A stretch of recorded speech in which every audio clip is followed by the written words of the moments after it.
선생님이 읽어주는 어린이 성경 이야기.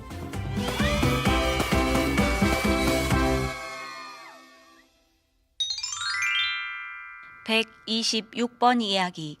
하나님이 요나를 부르셨어요. 요나 1장에서 2장 말씀. 선지자 요나는 아주 강력한 적, 우리가 지난 이야기에서 들었던 아람보다 더 강한 적이었던 강대한 나라 아수르 때문에 이스라엘 사람들이 고통받고 있던 때 살았어요. 하나님은 이스라엘 백성에게 설교하게 하기 위해, 이스라엘 사람들이 죄를 회개하게 하기 위해, 그리고 여호와께 예배하는 것을 가르치기 위해 요나를 부르셨어요. 그런데 만약 백성이 하나님께 순종하지 않는다면 하나님은 요나를 이스라엘 백성의 강력한 적인 아수르에게 보내실 거예요. 어느 날 하나님이 요나에게 말씀하셨어요. 일어나서 큰 도시 니느웨로 가서 그 도시를 향해 외치라. 니느웨는 아수르 땅에서 가장 큰 도시였어요. 그리고 가장 악한 도시였지요. 하나님은 지금 요나에게 이방 땅인 니느웨로 가서 40일이 지나면 이 큰 도시 니느웨를 하나님이 무너뜨리실 거라고 외치라고 하신 거예요. 가엾은 요나는 큰 실망에 빠졌어요. 요나는 이방 도시 니느웨에 가서 설교하고 싶지 않았거든요. 요나는 하나님의 백성에게 하나님의 선지자로 남기를 원했지요. 하지만 하나님은 말씀하셨어요. 일어나서 가라. 그래서 요나는 떠났어요. 하지만 니느웨를 향해 간 게 아니었어요. 요나는 바닷가 도시로 가서 배를 한 척 발견하고는 돈을 주고 다시스로 떠났어요. 다시스는 정확히 니느웨와 반대 방향에 있는 도시였지요. 요나는 잘못된 길을 가고 있었어요. 요나는 왜 그 길로 가는 걸까요? 그리고 니느웨에 안 갈 거면서 왜 집을 떠난 걸까요? 요나는 집에 머물러 있을 수 없다는 걸 알았기 때문이에요. 하나님의 말씀을 듣지 않고서는 하나님의 나라에서 살 수도 없고 하나님의 선지자가 될 수도 없고 하나님에 대해 아무 말도 할 수 없다는 걸 알았던 거예요. 그래서 요나는 도망쳤어요. 그리고 말했어요. 여호와 하나님, 저는 떠나겠습니다. 그리고 앞으로는 더 이상 하나님의 선지자로 살지 않겠습니다. 요나가 이렇게 한 건 분명 큰 잘못이었어요. 하지만 여러분은 요나의 심정을 이해할 수 있겠죠? 요나는 이스라엘의 가장 악한 적에게 설교해야만 했어요. 어떻게 그 일이 좋을 수 있었겠어요? 게다가 만약 니느웨 사람들이 자기들의 죄를 회개하고 뉘우친다면 하나님은 니느웨를 구원하셔서 살려주시겠죠? 그러면 니느웨는 분명히 이스라엘에 쳐들어와서 다 부숴버릴 거예요. 요나는 이스라엘을 깊이 사랑했던 거예요. 그래서 요나는 배를 타고 잘못된 길로 떠났어요. 그런데 얼마 지나지 않아 하나님이 무시무시한 폭풍을 바다에 보내셨어요. 이 폭풍은 너무 사나워 선원들은 자기들의 배가 파도에 부딪혀 곧 부서져 버릴 거라고 생각했을 정도였어요.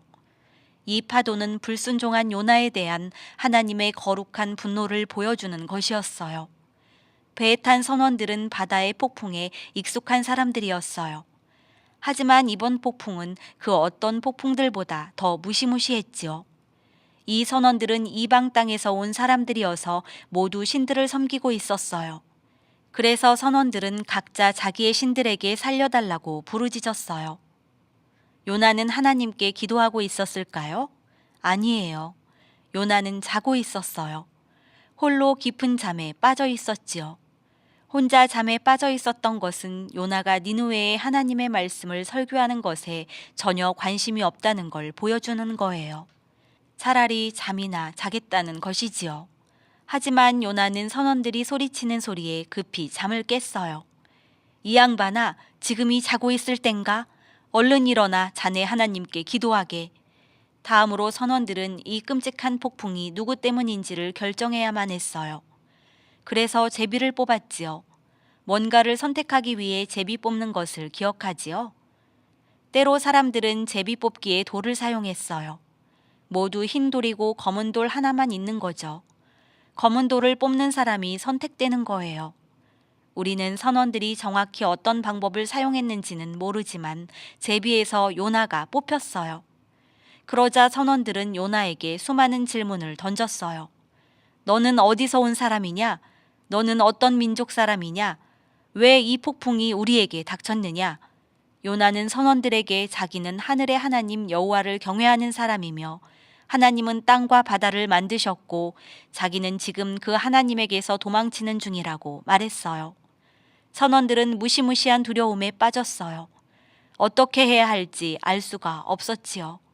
그래서 요나가 말했어요. 나를 들어 바다로 던지십시오. 그러면 바다가 잠잠해질 것입니다. 잠잠해진다는 건 조용해진다는 뜻이에요. 선원들은 요나를 배 밖으로 집어던지고 싶지 않았어요. 선원들은 배를 육지에 대도록 애를 써보는 방향으로 결정을 내렸지요. 하지만 그럴 수가 없었어요. 아무리 세게의 노를 저어도 아무 소용이 없었어요. 하나님이 폭풍을 더 강하고 거칠게 하셨기 때문이에요. 선원들은 거친 파도 속에 요나를 던질 수밖에 없다는 걸 깨달았어요. 그래서 선원들은 먼저 하나님께 자기들에게 죄를 묻지 말아달라고 기도하고는 요나를 들어 바다에 던졌어요. 하지만 선원들은 불순종한 요나를 던진 게 아니었어요. 순종하는 요나를 던진 거예요. 요나는 선원들의 생명을 대신하여 자기 생명을 드린 거니까요.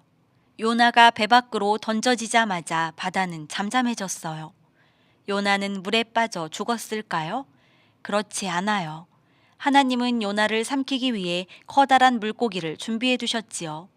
우리는 사람을 통째로 삼킬 만한 그런 물고기가 어떤 물고기인지, 그리고 어떻게 사람이 물고기 뱃속에서 3일 밤낮을 살 수 있는지는 전혀 알 수가 없어요. 요나는 물고기 뱃속에 3일 밤낮을 머물러 있었어요. 이 일은 하나님이 베푸신 위대한 기적이었어요. 물고기 뱃속에서 요나는 뭘 했을까요? 요나는 물의 아래로 아래로 내려가면서 기도했어요. 요나는 여호와 하나님께 자기는 지금 무덤의 뱃속에서 기도하고 있다고 말씀드렸어요. 그리고 그 기도의 끝을 구원은 여호와께 있나이다 라고 맺었어요. 요나는 이제 하나님이 자기를 구원하실 것을 분명히 알게 된 거예요. 그러자 하나님은 요나를 구원하셨어요. 하나님이 물고기에게 명령하셔서 요나를 육지에 뱉어내게 하셨던 거예요.